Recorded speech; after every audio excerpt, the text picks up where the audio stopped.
If you don't like being disconnected but still can't charge your Samsung A12, then follow these steps. First, check your charger and cable. Make sure they're Samsung authorized and look for any damage. Try a different charger and cable if needed. Next, clean the charging port.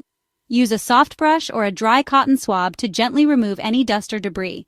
Be careful not to damage the port. Sometimes a simple reboot does the trick.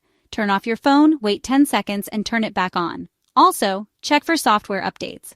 Go to Settings, then Software Update, and hit Check for Updates. Keeping your software current can solve a lot of issues. Run a diagnostic test using the Samsung Members app. Open the app, go to Diagnostics, and run the battery test.